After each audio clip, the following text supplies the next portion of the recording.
Hello, welcome to Comic Book Curious. Can you please tell us your name and your occupation? My name is Michael Rhett, but you're going to call me Michael Kuzo because that's what you know me as. Rhett is my professional name. My occupation is a teacher, college professor, writer as well, because I have been published, and fan geek. Hey, Welcome, Michael Kuzo. Okay. Michael Rhett, who is your favorite superhero and why? I always liked Gambit. Ooh. I just thought he was cool. You know, he had the glowing red eyes. He got the pink kinetic power, throwing the cards. He could be a little schmarmy, so I get why people don't like him. When IGN put out their top 100 heroes, and the guy was like, Gambit was like in the 80s or whatever. Really? Guy's like, no, this is like 10 years ago. He's like, I don't like Gambit. I was like, nah, right. I kind of get. I just think he's cool, man. He's got that ladies' man, bad boy aspect to him. So. Yeah.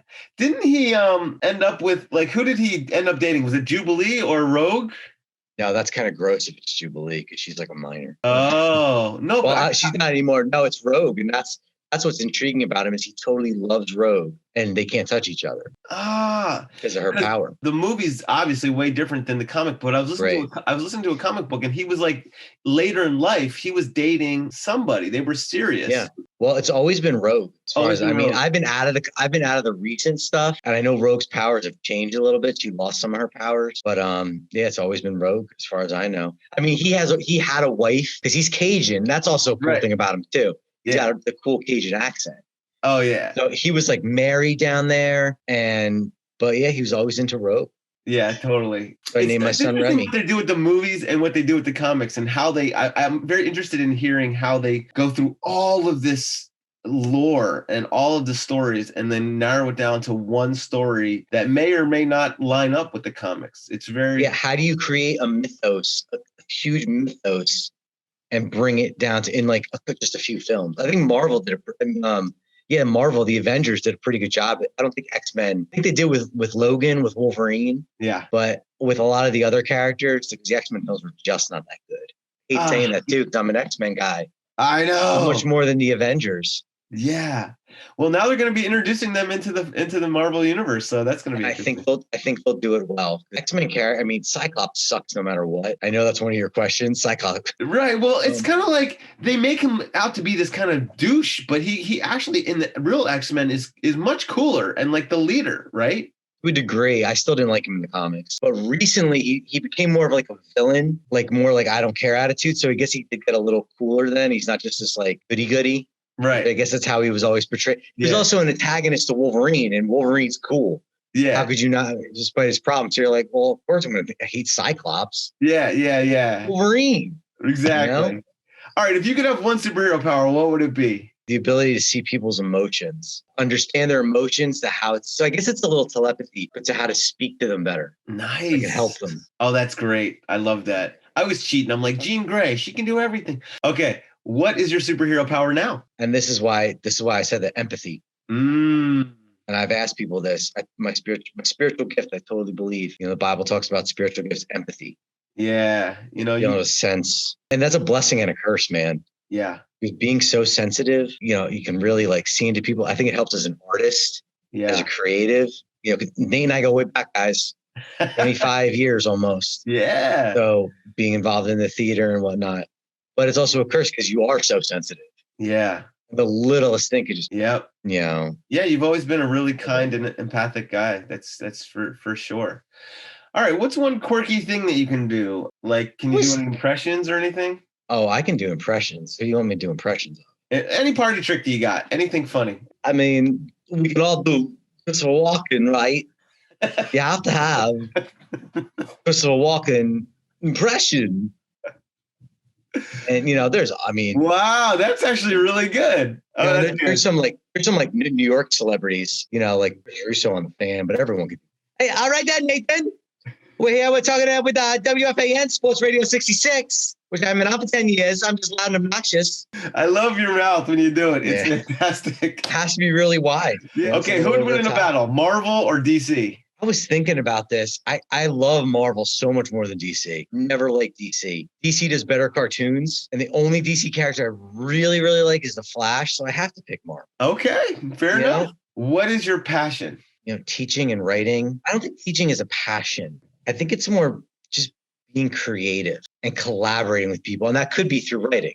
Yeah. And it could also be through performance and directing. I think it's just being creative. Nice. That's a great answer. In like 3 sentences, what have you written or what are you writing currently? I wrote a book chapter for my PhD on the Take a Knee protests, and that got published. So that's cool. Congrats. And I've written some other papers that I've presented at like conferences, and I've written poetry and I've written some plays. Awesome. Where do people find that? The article, I mean, you can find it on Amazon or the book. But it's so it's like for teaching, it's academic. It's not like pleasure reading. Right. I've not published any of my poetry yet. I need to do. I've been putting that off for way too long. Cool, man. Well, this is you said it out loud now. It's on. Yeah. And I have other stuff in here that I don't want to share yet, because when you say I'm going to do this, you trick your mind into thinking you've done it. You're less likely to do it. Okay, cool. I got that. I'm working through the success principles right now with about 8 friends. We're just going through the book and like putting in our manifestations into action. What book? Who's the author of that? Jack Canfield. So he wrote the Chicken Soup for the Soul books.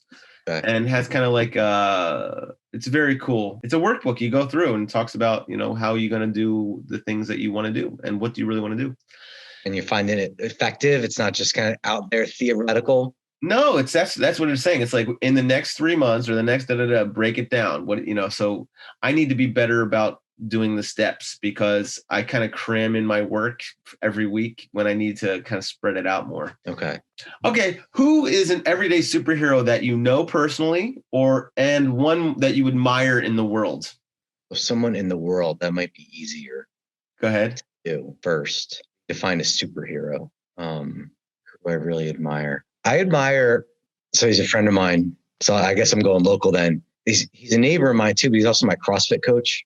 His name is Pat Neal. He's really fit. He works really hard at it. He's got 2 great kids that we see a lot. They hang out with my son. They love my son. They're 2 girls, 14 and 12. He's a great athlete. He works hard. He reaches out to people. So I think in some ways I'd pick him. I know he'd be humbled to say that if I said that rather. World-wise, I really don't plan on picking a politician. I'm kind of leaning towards like Bono, because he has a platform that he uses to help people. I know he sat and he spoke with President Bush about more aid donation. Now we could talk about the benefits of foreign aid and whether it really worked or not, but I'm not.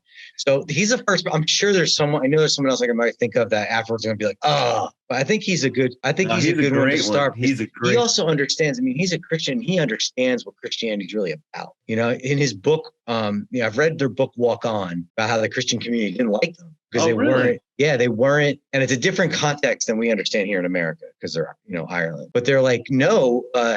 If you're a Christian and you're playing music, it should look like this and it should sound like this. Most of the Christian music to me, I think, is awful.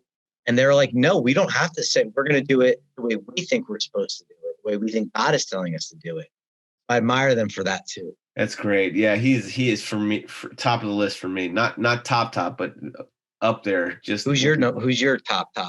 Oh man, I got a whole bunch of people that I really admire. There's this guy named Ron Clark in the education space that I really admire. I really admire, what Bill Gates does. I really admire what Oprah is doing and what Leonardo DiCaprio is doing and what Mark Ruffalo is doing. And like you said, they're using their platform for good. And for me, that's it. Now Robert Downey Jr. has a whole foundation about saving the world through tech and saving the environment because Elon Musk, he's another one, crazy guy, but literally trying to save humanity. There's this guy named Tom G. Anyone that's doing stuff with getting the plastic out of the ocean. Yeah. It's such a non-political issue. You see the politics in terms of environment, you have to do it all or nothing instead of coming together. We could all clean up can't we just pass something and do that? All the Superfund sites that are in the country. Yep. But it becomes too politicized. That's cool about. I've watched interviews with Robert Downey Jr. and he gets it. He gets how to just put the other stuff to the side. He doesn't fall into traps with interviews and stuff. Yeah, he's awesome. I'll tell you after this interview about what I'm putting together with this book, and it's going to feature stuff like that. Okay, ready? Speed round. 1 or 2 word answers. Batman or Iron Man? Batman. Ooh, DC. Sweet or salty? Sweet. Favorite meal? Pizza, even though I can't eat it. Nice. 5 favorite songs in different genres. Just pick any 5. Any Ramones song, that's your punk rock. Any Less Than Jake song. My best friends are metalheads. That's like ska. Devil Went Down to Georgia. That's like folksy kind of country. Rapper's Delight. I need one more, right? I need another genre. How about your go-to artist? I guess it's the Ramones. It's the Ramones or Less Than Jake. Cool. Great. Those are great answers. Okay. Cyclops or Wolverine? Wolverine. We already went through that. Ugh, hate Cyclops. Worst. Introvert or extrovert? Introvert. Super strong or super smart? Super smart. Yes. Beach, mountains, or forest? Beach. Wonder Woman or Captain Marvel? Wonder Woman. Ooh, favorite illustrator? It's just because I don't like Captain Marvel as much. Brie Larson turns me off a little bit. Captain Marvel probably is more powerful. Yeah, but I hear you. But Wonder Woman held Thor's hammer. She did? Yeah, in a crossover. Really? So, I mean, that says something there, too. That's cool. I was so sad about 84, man. I really wanted to love it. I haven't gone yet, so. All right, I won't talk about it. Okay, favorite illustrator or writer, comic book? This was hard. Can't blank on his name. Whoever did Josh Whedon's run on X-Men. Oh, really? That animation, because I'm not going to give, I know there's so many and I wish I could call them out. Can I say Hannah Hind, my student? Sure. Did a painting of my son for me. Oh, that's awesome. Great. I paid her, of course. That's great. So the writer of the Josh Whedon's Avengers. Yeah. Okay, Josh cool. Whedon's X-Men.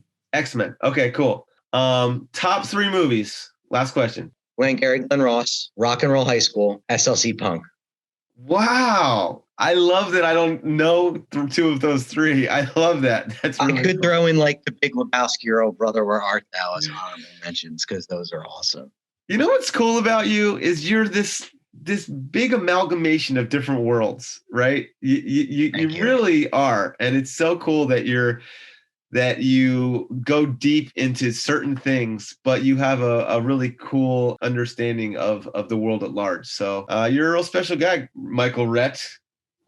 Thank you, Nate. I was not calling you Coos. Yeah, no, you can still call me Coos. It's all good. I feel like I miss some of that.